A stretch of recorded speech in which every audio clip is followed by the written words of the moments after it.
Buongiorno.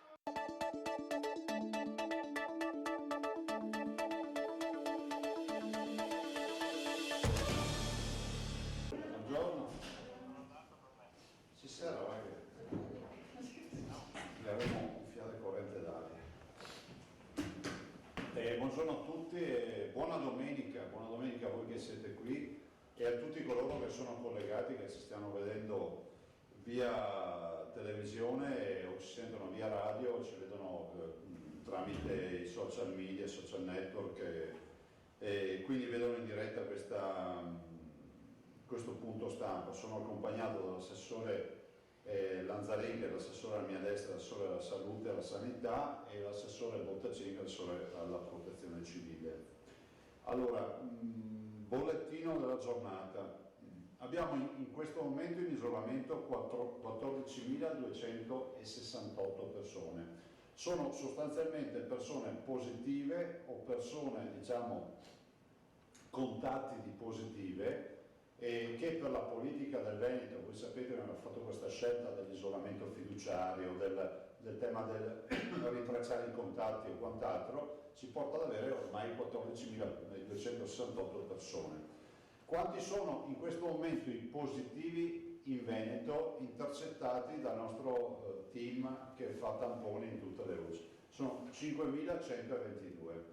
Questi sono positivi, che ovviamente rientrano nel contingente degli isolati, e in questo momento noi abbiamo una massa di ricoveri riconducibile a 1368. Come vedete cresce tutti i giorni. Questi sono tutti letti, sono 1368 letti, stiamo ormai arrivando a 2 grandi ospedali provinciali. 1368 letti sono quasi 2 grandi ospedali provinciali, e questo vi dà una dimensione, questo numero dei ricoverati, di cosa significa il coronavirus. Al di là di tutte le teorie più strampalate che sentiamo dire sul coronavirus, il dato oggettivo per noi che siamo in trincea è questo: questi sono pazienti che mai nella storia avremmo avuto, li abbiamo avuti tutti col coronavirus, cioè non c'è un'alternativa. Considerate che a questi pazienti si sommano i pazienti che comunque abbiamo. Questo spiega anche perché ci siano tensioni rispetto agli ospedali, però tutti coloro che capiscono fino in fondo che la partita di 1368 pazienti non la puoi gestire con i camper, con i capannoni e le tensostrutture. Devi fare in modo di mixare ospedali per i pazienti coronavirus e altri no. Di questi pazienti 1368, 255 sono in terapia intensiva. 255 in terapia intensiva significa che hanno un tubo in bocca, sono intubati, respirano in virtù della presenza di un respiratore meccanico e rappresentano il lembo più estremo e più critico della filiera delle cure, perché noi abbiamo la febbre e tutto il tema che si può gestire in casa, poi si arriva, si va alle malattie infettive, passate le malattie infettive, se la situazione peggiora si va alla terapia semi-intensiva, subintensiva, finché si arriva alla terapia intensiva. Qui ci giochiamo la partita tra la vita e la morte. I dimessi, siccome noi curiamo i cittadini, e questa è la bella notizia, sono già 309 persone che sono ritenute guarite in tutta questa sfida. Vedrete che questo numero aumenterà sempre di più, perché avendo lavorato già da 3 settimane adesso cominceremo ad avere i risultati. Purtroppo la nota dolente sono i decessi, siamo a 169 persone che hanno perso la vita. Questo significa che queste persone, questi nostri cittadini e cittadine di tutte le età, se non avessero avuto l'incrocio col coronavirus, sarebbero morti per altre cause in altri momenti della loro vita. Quindi anche qui vedo dibattiti che adesso bisogna, sì, per carità l'abbiamo detto tutti, molti sono pazienti che sono cronici, che hanno altre patologie, ma la verità è che se il coronavirus non arrivava a casa loro sarebbero ancora tutti qui. Quindi 169 cittadini hanno perso la vita.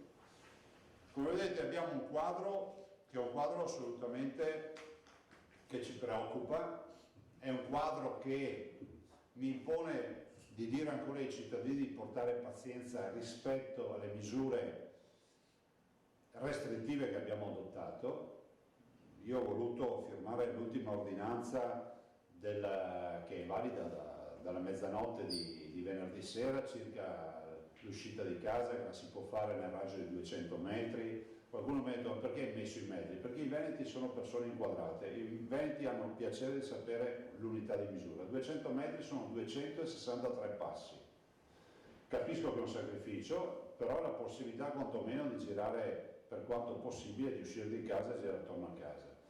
Dico che vi chiedo questo sacrificio, assieme a quello ovviamente di rinunciare ad attività a tempo aperto, all'aperto, piuttosto che a tutto il tema dell'aggregazione e oltre al tema dei supermercati la domenica, perché noi abbiamo visto, e questo lo registriamo nei nostri modelli, che le misure di contenimento del contagio, quindi le misure restrittive, comunque pagano sempre. Allora, c'è il caso estremo di Wuhan e poi ci sono anche queste ordinanze che abbiamo portato avanti. E dico che, e lo dico ai cittadini, ai quali auguro una buona domenica per quanto sia possibile, dico ai cittadini che è un sacrificio che facciamo oggi per vivere meglio domani. Dico ai cittadini che questo sacrificio rappresenta la vera cura al coronavirus. Guardate che per assurdo se chiudessimo tutto, come ho sempre sostenuto, il virus non troverebbe più diciamo, corpi umani liberi da colonizzare. Avete visto che il governo questa nottetempo, ieri sera sul tardi, ha deciso di predisporre un DPCM del quale ancora non si ha il testo, ma abbiamo capito che parla di chiusura delle aziende fino al 3 di aprile, dei cantieri e di molto altro. Proprio in linea con quello che vi ho sempre detto, queste sono misure che poteva adottare solo il governo. Io sono stato criticato una quindicina di giorni fa perché ho detto che ci vorrebbe il coprifuoco. Siamo arrivati al coprifuoco. Ovvio è che poi ci saranno delle deroghe giuste rispetto ad alcune aziende che devono garantire filiere importanti, che sono quelle medicali, che sono quelle dell'agroalimentare. Ai cittadini dico di non farsi prendere dal panico rispetto all'agroalimentare, perché è garantito, non c'è al momento nessuna visaglia secondo la quale bisogna cominciare ad andare a fare magazzino in casa di prodotti. Evitiamo di farsi prendere dal panico e di affrontare anche questa nuova sfida. Ne verremo fuori. Io dico che noi stiamo lavorando per venirne fuori con i danni minori possibili. Guardate che non è stato facile fino ad ora tenere in questa maniera.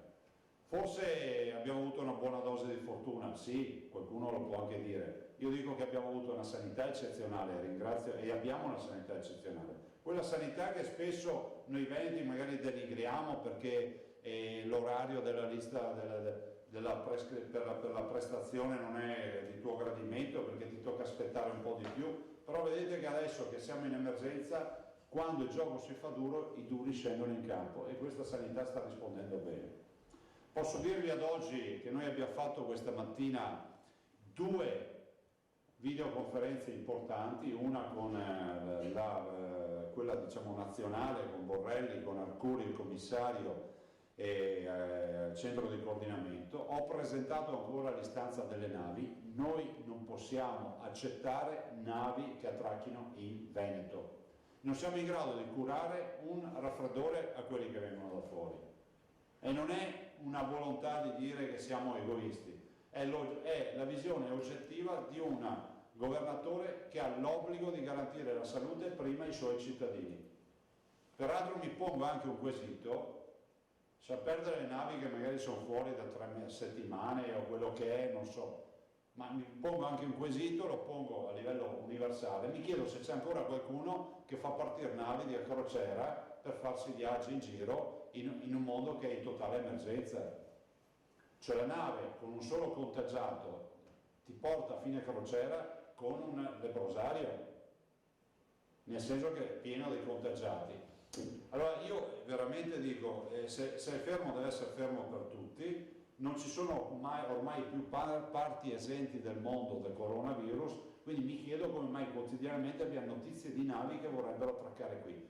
Qui da noi non c'è posto, perché come la nave che vi ho detto, la Costa Vittoria, che ha 1400 persone a bordo, delle quali 700 lavoratori e 700 passeggeri, sembra che all'interno della nave ci siano delle persone malate, capite che se arrivano qui hanno giustamente bisogno di cure e noi non siamo in grado di garantirle, perché il programma che noi abbiamo messo in piedi è un programma che tiene, è un programma assolutamente performante, ma è per i veneti, ma non perché si chiamano veneti, è per i veneti, per coloro che vivono qui.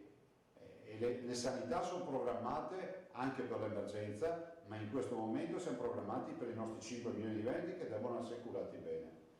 Allora, se da un lato qualcuno dice la fortuna, dall'altro io invece dico soprattutto la qualità della sanità, terzo la qualità delle scelte che abbiamo fatto in questa sanità, quarto la politica dei tamponi, dell'andare a identificare fino in fondo con i tamponi, con i test, i soggetti positivi asintomatici che sono, diciamo, sostanzialmente un incubatore di virus in grado di contagiare almeno una decina di persone prima di diventare magari sintomatici.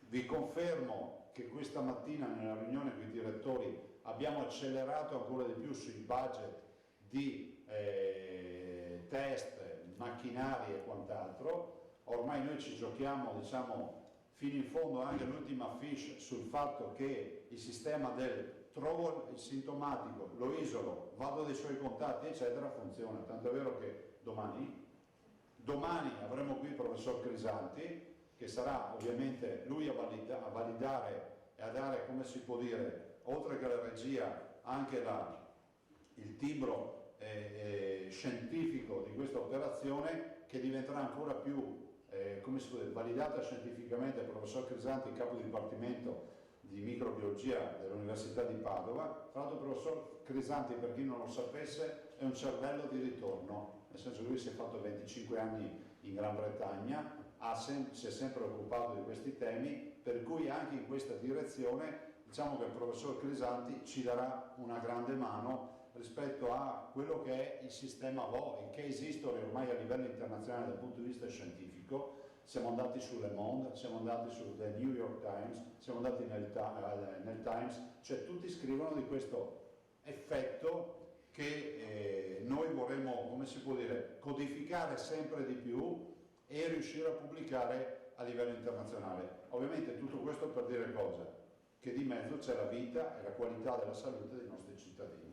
Spero che possa tornare in pista anche il professor Palù. Il professor Palù è un autorevolissimo virologo conosciuto a livello internazionale veneto, e stiamo parlando di un personaggio che anche lui ha rapporti con Harvard e con altre realtà per altri aspetti, diciamo, con i quali stiamo ragionando con lui. Non posso anticiparvi tanto, però posso garantirvi che stiamo mettendo in piedi una squadra sempre più forte. Alla fine per noi conta la salute dei cittadini. Domani presenteremo questo studio del professor Crisanti, o meglio questo piano di azione, piano d'attacco, piano Marshall ancora per tamponare. Ai cittadini dico una cosa: non stiamo parlando di andare a fare tamponi a tutti i 5 milioni di veneti, non ce la faremo mai e non serve. Dobbiamo invece mettere in piedi un piano per riuscire a mettere in sicurezza tutto quello che è il mondo delle persone a rischio, penso agli ospedalieri per primi, le case di riposo, le forze di polizia e quant'altro. Dopodiché abbiamo tutto il tema dei contatti, dei positivi, ed infine, ma non infine, sempre con il professor Crisanti, anche dei rilievi a campione rispetto, che so, ai supermercati piuttosto che in strada per particolari categorie. Quindi non fatemi dire cose che non ho detto. Qualcuno ha scritto: Zaia vi manderà in casa tutti a farvi il tampone. È impossibile, siamo 5 milioni di veneti, lo capite da soli che è impossibile. Però andiamo avanti anche su questa direzione e penso che sia fondamentale ricordarlo a tutti i veneti. Noi ci siamo presenti tutti i giorni e questa conferenza stampa ve ne dà una dimostrazione, perché finché non è finita questa storia noi da qua non ci muoviamo. Detto questo, Vi ricordo che sul territorio abbiamo messo giù un piano d'azione strepitoso con gli ospedali per la cura di questi pazienti e voglio ricordare in maniera tale che si possano curare anche gli altri pazienti veneti. Qui nessuno si è dimenticato degli altri pazienti veneti. Ovviamente abbiamo compresso alcune attività ospedaliere che non sono urgenti, però stiamo tentando di tenere in fila tutte le prestazioni in maniera tale che tutti i cittadini abbiano ovviamente prestazioni. Capisco l'ansia e l'inquietudine e la preoccupazione di molti cittadini che sentono dire, spesso vengono informati da persone che strumentalmente diffondono informazioni spesso ben, come si può dire, argomentate in maniera negativa, diciamo così per non usare parolacce, circa i loro ospedali. Allora, tutti gli ospedali identificati come Covid Center, cioè centri per il coronavirus, appena finita questa tragedia, immaginiamo che con, io spero, dei modelli che abbiamo da maggio a giugno dovremo venirne fuori, tutti gli ospedali tornano più belli di prima e come erano prima. Tutti gli ospedali rifaranno tutto quello che facevano prima, avranno peraltro anche più attrezzature di quelle che hanno oggi, perché noi stiamo riempiendo questi ospedali di attrezzature, di terapie intensive, di CPAP, di terapie semi-intensive e di altre tecnologie che non avrebbero mai visto se non ci fosse stata questa emergenza. Questo è bene che lo ricordiamo. Capisco l'inquietudine, capisco la preoccupazione, perché chi a casa non è tenuto a conoscere il piano sanitario, però qua delle due l'una, o vi fidate di quello che vi dico oppure continuate a far comitati, però alla fine ci confronteremo sui numeri dei morti, dei curati e di quello che sarà l'esito di questa avventura, perché resterà una memoria di questa tragedia ed è giusto che i cittadini poi traggano le conclusioni rispetto a chi ha lavorato per uscirne e rispetto a chi invece magari ha fatto perdere tempo creando solo allarmismi. Noi non vogliamo chiudere nessun ospedale e derubare nessun territorio di strutture, ma in questo momento abbiamo l'obbligo di curare tutti i veneti. E guardate, io non mi diverto quando firmo ordinanze per chiudere e per dire ai cittadini di restare a 200 metri di casa, di restare in casa. Io ho provato dolore quando ho dovuto firmare l'ordinanza per dire che alcuni ospedali devono essere letteralmente svuotati, no? Però anche ben chiaro che non potrò mai avere giustificazioni se i veneti dovessero morire perché non ho fatto delle scelte dure. Allora io non voglio dire che dobbiamo provare ad avere un malato del coronavirus per ogni famiglia per capire questo, ma capiterà purtroppo che conosceremo qualcuno che si ammalerà e anche gravemente e capiremo cosa significherà avere questa organizzazione della sanità. E quindi vi chiedo solo comprensione e chiedo ai veneti. Qui stiamo lavorando tutti per lo stesso obiettivo.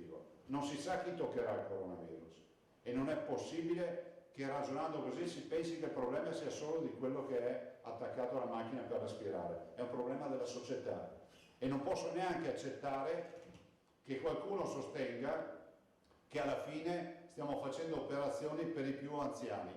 I più anziani hanno più diritto di noi di vivere e di stare bene, perché sono quelli che hanno fatto grande questo Veneto. E non esiste che pensiamo che ci sia una parte della società della quale non dobbiamo occuparci.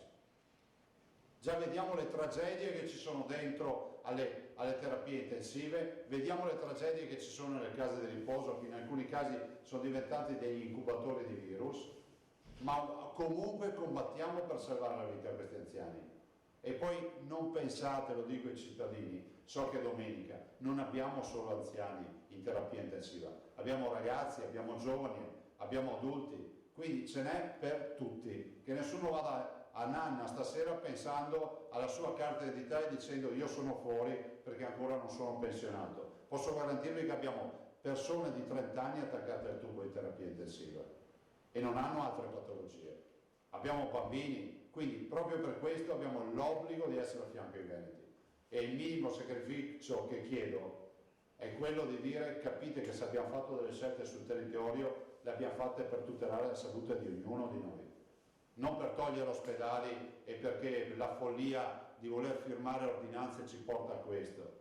E chiudo dicendo che anche la soluzione che viene spesso data a qualche cittadino di dire ma potevano utilizzare i vecchi ospedali, ve lo ripeto, i vecchi ospedali non andavano bene, perché gli impianti che servono per questi pazienti devono essere impianti all'avanguardia.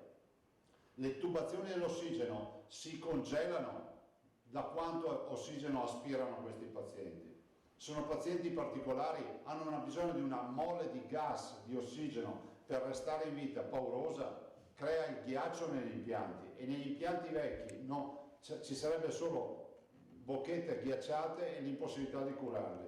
Quindi fidatevi, c'è una squadra di tecnici, di scienziati, di medici che sta seguendo tutto questo piano.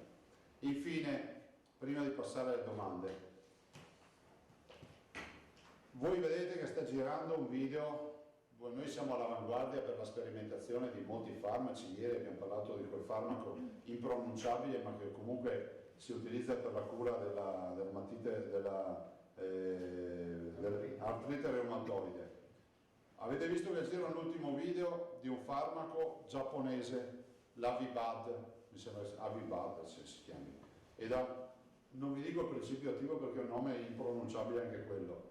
Vi informo che AIFA ha dato l'ok alla sperimentazione e quel farmaco che vedete da 24 ore, del quale si parla in un video che gira dappertutto, che dice guardate i giapponesi hanno questo farmaco, adesso girano, sono tutti contenti. Serve o non serve? Verrà sperimentato anche questo in Veneto e spero che da domani si possa iniziare. Qua poi c'è il dottor Manduan come AIFA, vi può dare anche delucidazioni su questa partita. Io non ho altro da aggiungere. Vi lascio spazio per le domande e poi ci salutiamo. Prego. Presidente, due questioni. Una, diciamo, come dire, legata all'emergenza, l'altra di carattere economico. Hai detto prima, tra maggio e giugno ne usciremo, quindi ragionevolmente il periodo della trincea. Ma guardate, io penso che la trincea brutta ce l'abbiamo ancora per tutto aprile, dopodiché dovremo cominciare a vedere raggi di sole sperando, se il modello si ripete e se siamo più bravi possiamo anche anticipare, perché oggettivamente noi stiamo lavorando per questo, di chiudere questa partita per giugno, assolutamente. Resteranno dei malati residuali, ci dice il modello, che ci trasciniamo anche giugno a luglio, ma a quel punto sono tra virgolette l'influenza, no? Cioè sono casi sporadici, isolati, che non ci fanno impensierire sul fronte delle terapie intensive, delle infettive, delle semi-intensive, del carico di letti, del carico di lavoro, eccetera. Saranno assolutamente gestibilissimi. Ecco, sul versante economico che ovviamente è priorità alla vita delle persone, ma insomma i provvedimenti del governo, che sono provvedimenti che non trovano precedenti insomma, nella storia repubblicana almeno, vengono avvertiti con un certo timore e anche con una certa diciamo, resistenza da parte di ambienti industriali, almeno da una parte di questi ambienti. Sì. Si teme che ci sia un contraccolpo micidiale poi in termini di occupazione, di segmenti di mercato, di tenuta delle aziende, Guardate, noi di impoverimento del paese. Stiamo affrontando un'emergenza che è pari a quella della seconda guerra mondiale. Ma se pensate il bollettino di guerra quotidiano dell'Italia è degno di un bollettino di guerra di una guerra importante. Durerà poco e questo è un grande vantaggio. Abbiamo il fattore tempo che sta dalla nostra parte. Magari poi ci sarà una ripresa autunnale, ma di quello parleremo, saremo molto più attrezzati, sapremo molte più cose.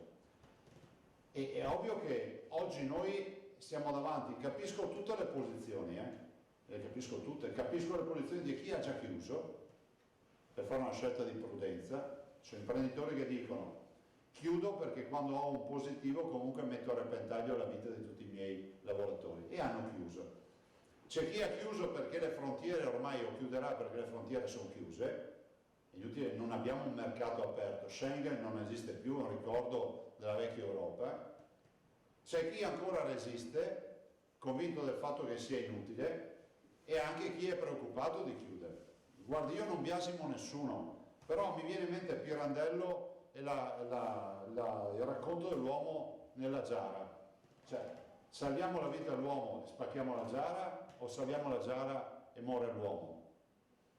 Capite che questo è un tema al quale io rispondo in una sola maniera: io salvo la vita all'uomo, punto. Perché un'economia senza società non può esistere, una società senza economia non può esistere, però è pur vero che io sono convinto che dobbiamo venirne fuori velocemente, che questo voto sanitario ci deve permettere di correre di più per rinfrancarci con i tempi, e sono convinto che in Veneto vedremo i risultati. Dopodiché dietro a questo ci vuole non il cura Italia, ci vuole la cura da cavallo per l'Italia, che è un'altra roba. La Germania ha stanziato 550 miliardi, l'Italia ad oggi ha stanziato solo 25 miliardi. È ovvio che è una misura straordinaria, è una misura, guardate, che oggi adottiamo noi e domani adotteranno i francesi, che se la ridevano 10 giorni fa. I francesi sono in assoluta emergenza. E così accadrà per la Spagna, e così accadrà per la Germania e via. Allora io non voglio dire che il mal comune è mezzo gallo, dico semplicemente che fortunatamente dal punto di vista economico sarà una crisi che coinvolgerà tutti, e quindi ripartiremo tutti i blocchi di partenza a pari merito. Dopodiché dopo la pioggia viene sempre il sereno. Guardate che usciti da questa crisi molto intensa e di breve durata ci sarà inevitabilmente un rinascimento, ma sarà psicologico e culturale innanzitutto, perché cambieranno i modelli di pensiero e anche le priorità nella vita delle persone. Pensate, no? Una persona può avere tutti i soldi del mondo, ma magari muore perché nessuno le vende una mascherina. Abbiamo capito quanto ineluttabile sia poi il tema vita, no? Ma assieme a questo cambiamento culturale ci sarà un rinascimento anche per l'attività produttiva, è inevitabile. I romani dicevano che si costruisce sempre dalle ceneri, mai dalle macerie. Da qui noi ne veniamo fuori con le ceneri, ma in senso positivo, metaforico. Dobbiamo venire fuori con le aziende non distrutte, e bisogna, perché non siano distrutte, devono essere, ci deve essere iniezione di risorse, ma vere, non false. Ma ne veniamo fuori, e se abbiamo le aziende belle toniche, tenute pronte, riusciamo anche a reinventarsi in molti mercati. In Veneto non esiste un settore del biomedicale, e immagino che molti partiranno con questa nuova sfida. Pensate, non facciamo respiratori meccanici, non siamo in grado di, siamo in grado di far tutto, perché siamo i migliori, ma non abbiamo molti comparti, e abbiamo capito che l'industria bellica fino a poco tempo fa era quella strategica, ce lo dicevano a scuola, no? Uno Stato per essere forte deve avere l'industria bellica. Oggi l'industria bellica non gliene fotte più niente a nessuno, perché basta una provetta con un virus e ti mettono in ginocchio tutto il mondo. Allora abbiamo capito che la vera industria bellica nostra è il biomedicale, avere aziende che fanno respiratori meccanici, che fanno studi e approfondimenti rispetto alla biosicurezza, sono tutti temi che entreranno non solo negli ospedali, nelle nostre case. Pensate, solo il tema del filtraggio dell'aria che entra nelle nostre case, come sarà percepito da ora in poi rispetto a prima, e saranno più attenti a tutto quello che sarà la qualità dell'aria, al tema dei contatti con le persone, al tema della pulizia, alle sanificazioni, le disinfezioni, le disinfestazioni. E allora non rideremo più come una volta quando vedevamo i giapponesi con la mascherina, perché un popolo che è abituato a utilizzare la mascherina è un popolo che quando arriva un'emergenza come questa è molto più avanti di noi. Altro? Ecco Presidente, buongiorno. Come funzionerà la distribuzione delle mascherine a proposito, no, del biomedicale delle nostre aziende? Abbiamo verificato ieri il caso che le mascherine c'erano. No, le mascherine... No, ma dico, ieri abbiamo verificato il caso che le mascherine c'erano ad Odro. Beh, direi che è stata ampiamente trattata la questione, è stato verificato. Bene. Sì, è stato verificato. Lo dico perché questa mattina noi abbiamo fatto, come tutte le mattine, la riunione dei direttori generali. Ad oggi a noi risulta che tutti gli ospedali hanno i DPI. L'unica emergenza vera è sulle M3, le FF3, cioè quelle estreme, quelle di più alta qualità, dove ce le abbiamo centellinate, contate, ma sulle chirurgiche ad oggi noi non risulta di avere problemi. Bene così. No, lo dico anche perché voi potete darci una mano a comunicare questo. E sapete perché ve lo dico? Perché non è che basta presentarsi sulla porta di un ospedale con 50 mascherine e farsi la foto e far passare l'idea che noi siamo un branco di lazzaroni.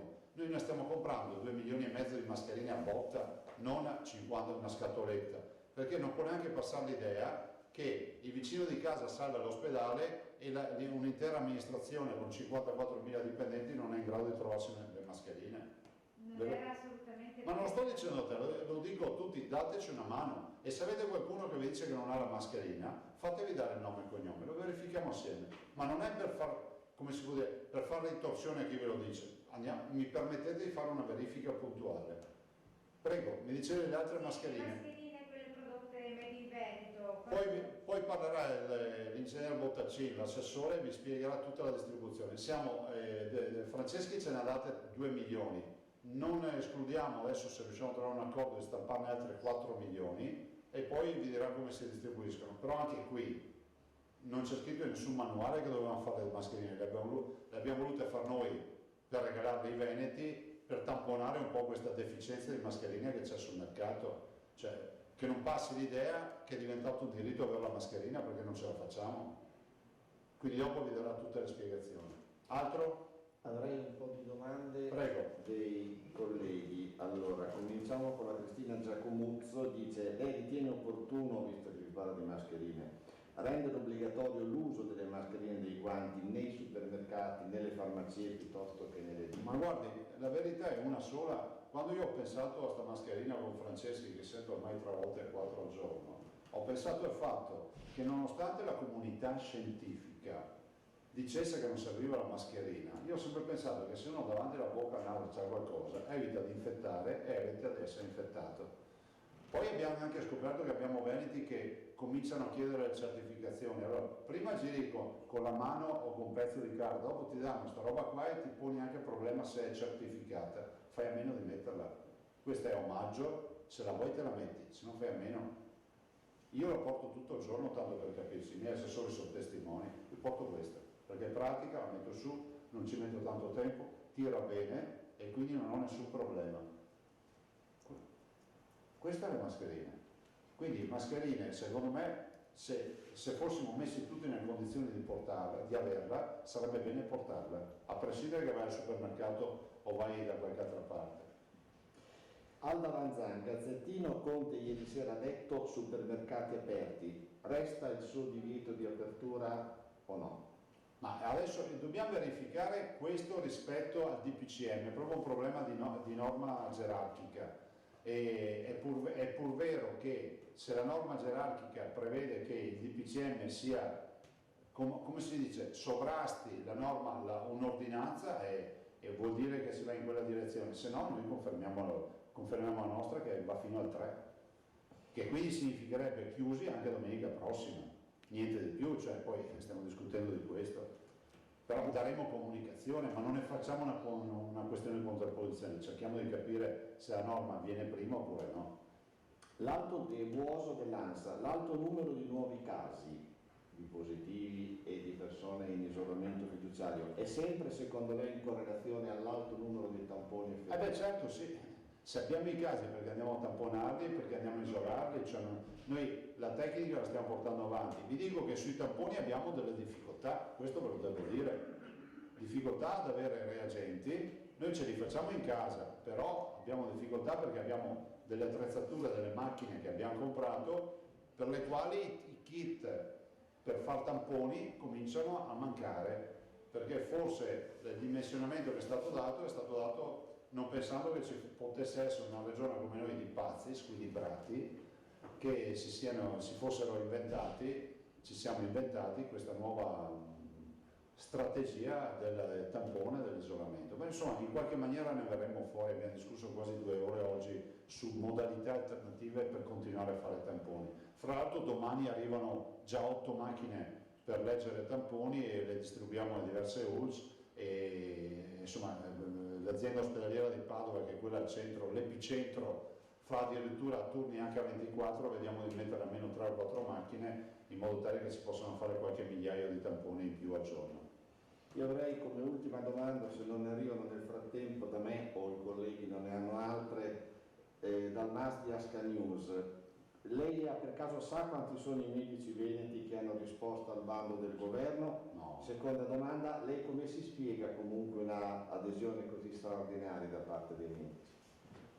No, guardate, non lo so, cioè nel senso che il tema del bando del governo è un bando che prevede alcuni benefit e la formazione di questa task force a livello nazionale. Penso che uno si muova perché è spinto intanto dalla possibilità di muoversi, no? Perché c'è anche chi magari è più libero, può permettersi di entrare in task force. Poi c'è un tema etico, uno dice voglio essere d'aiuto, voglio andare in Lombardia, ne hanno veramente bisogno. Ieri, se non ho capito male, 500 decessi. E poi ci sono anche, come si può dire, uno può strutturarsi anche un curriculum, una carriera, una professionalità, ed infine so che ci sono anche degli incentivi, peraltro, che ovviamente non sono il motore principale, però so da come ho seguito le riunioni che ci sono anche degli incentivi economici per far parte di questo task force. Per cui penso che prima vengono i temi etici, professionali, poi a sfumare magari anche altri aspetti che sono quelli della... Ricordiamo che anche al nostro bando hanno risposto 1000 tra medici. Sì, il nostro bando hanno risposto 1 migliaio che stiamo assumendo. Che a meno che non si riferisse al nostro bando. No, si riferiva a quello nazionale, se lei... ma anche il nostro, come mi fa di capire. Ha reso di più il nostro perché ne ha 1000. Altro? Io non avrei altre domande, se i colleghi non hanno altro chiuderei qua. Vi lascio allora, lascio per Anna Maria e lascio l'assessore Bottacci che spiega tutta la storia delle mascherine. E poi Presidente, Prego. potevamo sapere gentilmente Sì, dal viene. Comando VAN come funziona anche la sperimentazione. Sì. Poi ve lo dice qua a disposizione.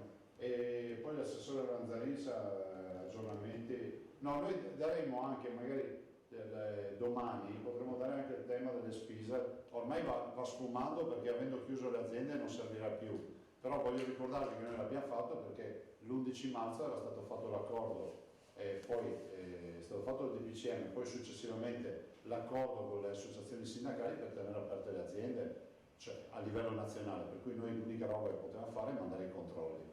E quindi una roba voglio dirvi sul DPCM, stiamo attendendo il testo, certo è che sarà fondamentale capire quali sono le aziende che debbono comunque restare aperte. Per dirvi, oggi il nostro fornitore di letti per le terapie intensive mi ha detto bene, io resto aperto, è inevitabile, no?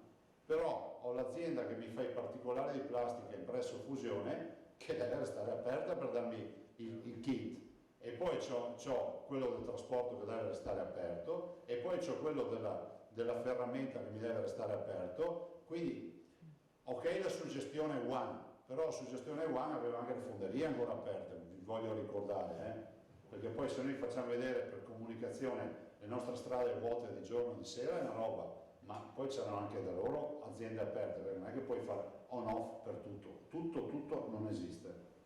Quindi faremo in modo anche di raccogliere le istanze di chi ha necessità.